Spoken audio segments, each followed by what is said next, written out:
मंगलवार की कथा। कुंडलपुर नामक एक नगर था। उसमें नंदा नाम एक ब्राह्मण रहता था। भगवान की कृपा से उसके पास सब कुछ था, फिर भी वह दुखी था। इसका कारण यह था कि ब्राह्मण की स्त्री सुनंदा के कोई संतान न थी।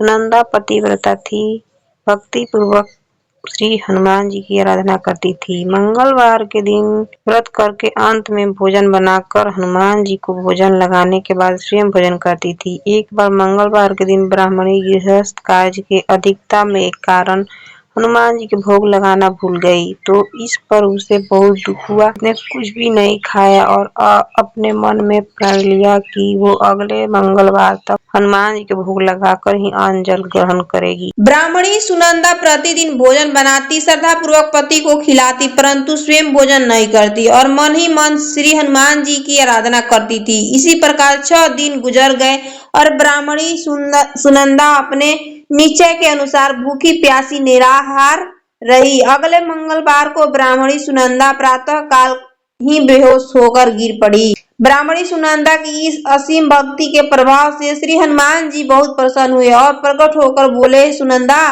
मैं तेरी भक्ति से बहुत प्रसन्न हूँ, तू उठ और वर मांग। सुनंदा अपने आराध्य देव हनुमान जी से देखकर आनंद की अधिकता से विह्वल होकर हनुमान जी के चरणों में गिरकर बोली, हे प्रभु, मेरी कोई संतान नहीं है, मुझे कृपा करके संतान प्राप्ति का आशीर्वाद दे, आपकी अति कृपा होगी। श्री बजरंगबली जी बोले, तेरी इच्छा पूर्ण होगी, तेरे एक कन्या पैदा होगी, उसका अष्टांग प्रतिदिन सोना दिया करेंगे। इस प्रकार कहकर श्री महावीर जी अंतर्ध्यान हो गए।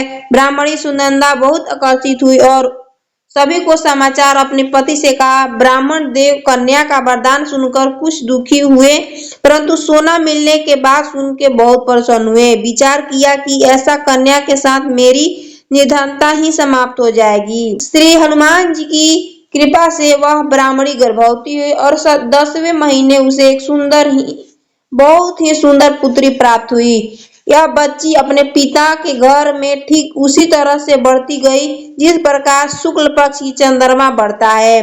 10वें दिन ब्राह्मण ने उस बालिका का नामकरण संस्कार कराया। उसे कुल पुरोहित ने उसका बालिका का नाम रत्नावली रखा, क्योंकि वह कन्या सोना प्रदान किया करती थी। उस कन्या ने पूर्व जन्म में बड़े ही विद्वान से मंगल देव का व्रत किया था। रत्नावली का अष्टांग बहुत सा सोना देता था। वह उसे सोना से नंदा ब्राह्मण बहुत ही धनवान हो गए।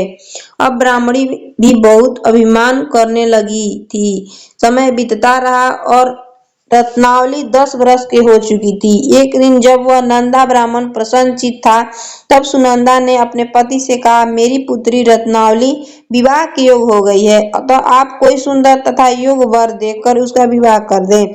यह सुनकर ब्राह्मण बोला, अभी तो रत्नावली बहुत छोटी है।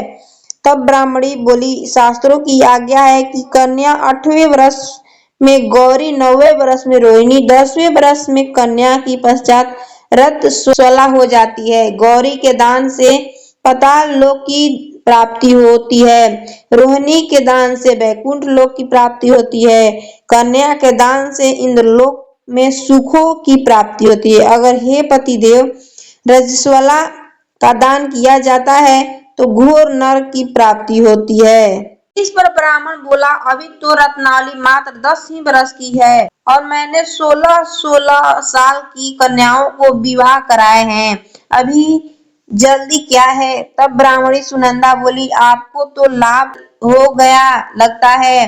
शास्त्रों में कहा गया है कि माता पिता और बड़ा भाई रजस्वला कन्या को देखते हैं तो वह अवश्य ही नगामी होते हैं। तब ब्राह्मण बोला, अच्छी बात है, कल मैं अवश्य ही योग्य वर की तलाश में अपना दूत भेजूंगा। दूसरे दिन ब्राह्मण ने अपने दूत को बुलाया और आज्ञा दी कि जैसे सुंदर मेरी कन्या है, वैसे सुंदर वर उसके लिए तलाश करो। दूत अपने स्वामी की आज्ञा पाकर निकल पड़ा। पंपई नगर में उसने एक सुंदर लड़का को देखा। यह बालक एक ब्राह्मण परिवार का बहुत गुणवान पुत्र था। उसका नाम सोमेश्वर था। दूत ने उस सुंदर और गुणवान ब्राह्मण पुत्र के बारे में अपने स्वामी को पूर्ण विवरण दिया। ब्राह्मण नंदा को भी सोमेश्वर अच्छा लगा और फिर शुभ मुहूर्त में विधि पूर्वक कन्यादान करके ब्राह्मण ब्राह्मणी संतुष्ट हुए। परंतु ब्राह्मण के मन में तो लोभ समाया था। उसने कन्यादान तो कर दिया पर दिन भी था। उसने विचार किया कि रत्नावली तो चली जाएगी और मुझे इससे सोना मिलता था वह अब मिलेगा नहीं। मेरे पास जो धन था कुछ तो इसके विवाह में खर्च हो गया और शेष बचा है वो भी कुछ दिनों पश्चात समाप्त हो जाएगा। मैंने तो इसका विवाह करके बहुत ही बड़ी भूल कर दी। अब कोई ऐसा उपाय हो कि रत्नावली मेरे घर में ही बनी रहे, अपनी ससुराल न जावे। लोभ रूपी राक्षस ब्राह्मण ने मस्तिष्क पर छाता जा रहा था। रात भर अपनी शैया पर बेचैनी से करवटें बदलते बदलते उसने एक बहुत ही क्रूर निर्णय लिया।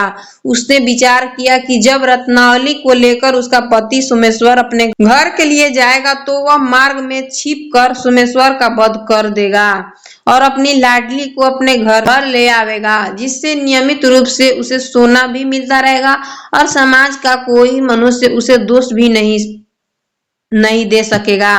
प्रातः काल हुआ तो नंदा और सुनंदा ने अपने जमाई तथा लड़की को बहुत सा धन देकर विदा किया। सोमेश्वर अपनी पत्नी रत्नावली को लेकर ससुराल से अपने घर की तरफ चल दिया।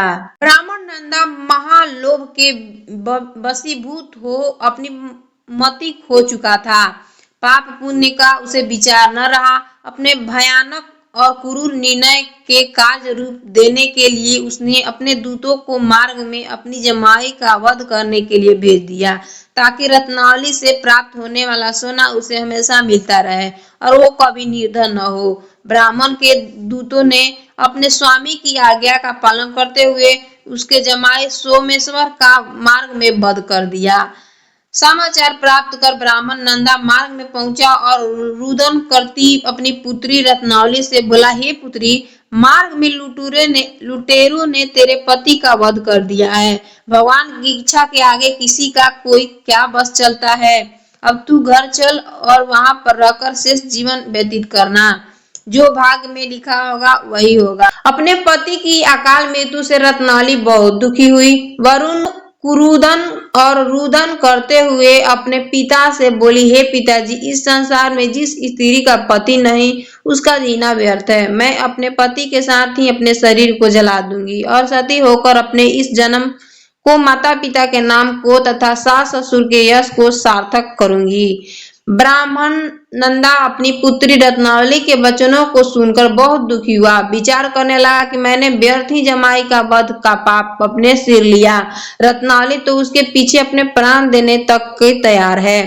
मेरा तो दोनों तरफ से मरण हो गया। धन तो अब मिलेगा नहीं। जमाई वध के पाप के फलस्वरूप यम यातना भी भुगतनी पड़ेगी। यह सोचकर बहुत दुखी और खिन्न हुआ। सोमेश्वर की चिता बनाई गई। रत्नावली सती होने की इच्छा से अपने पति का सिर अपने गोद में लेकर चिता में बैठ गई। जैसे ही सोमेश्वर का चिता को अग्नि लगाई गई वैसे ही प्रसन्न हो मंगल देव वहां प्रकट हुए और बोले, हे रत्नावली, मैं तेरा पति भक्ति से प्रसन्न हूँ। मैं तेरी पति भक्ति से प्रसन्न हूँ। तू वर मांग। रत्नावली ने अपने पति का जीवन दान मांगा। तब मंगल देव बोले, रत्नावली, तेरा पति अजर अमर है। यह महाविद्वान भी होगा और इसे अतिरिक्त तेरी जो इच्छा है वो वर मांग। तब रत्नावली बोली, हे ग्रहों के स्वामी, यदि आप मुझ पर प्रसन्न हैं तो मुझे यह वरदान दीजिए कि जो भी मनुष्य मंगलवार के दिन प्रातः काल पुष्प लाल चंदन से पूजा करके आपका स्मरण करे उसको रोग व्याधि न होए, स्वजनों का कभी वियोग न हो, सर्प अग्नि तथा शत्रु का भय न हो। जो स्त्री मंगलवार का व्रत करे वह कभी विधवा न हो। मंगल देव मंगल देव तथास्तु कह कर अंतर ध्यान हो गए। सोमेश्वर मंगल देव की कृपा से जीवित उठा। रत्नावली अपने पति को पुनः प्राप्त कर बहुत प्रसन्न हुई और मंगल देव को व्रत प्रत्येक मंगलवार को करके व्रत राज और मंगल देव की कृपा से इस लोक के सुख ऐश्वर्य को भोगते हुए अंत में वह पति के साथ स्वर्ग लोक को चली गई। अगर मेरी वीडियो अच्छी लगी हो तो चैनल को लाइक सब्सक्राइब दोस्तों को शेयर कर देना। धन्यवाद।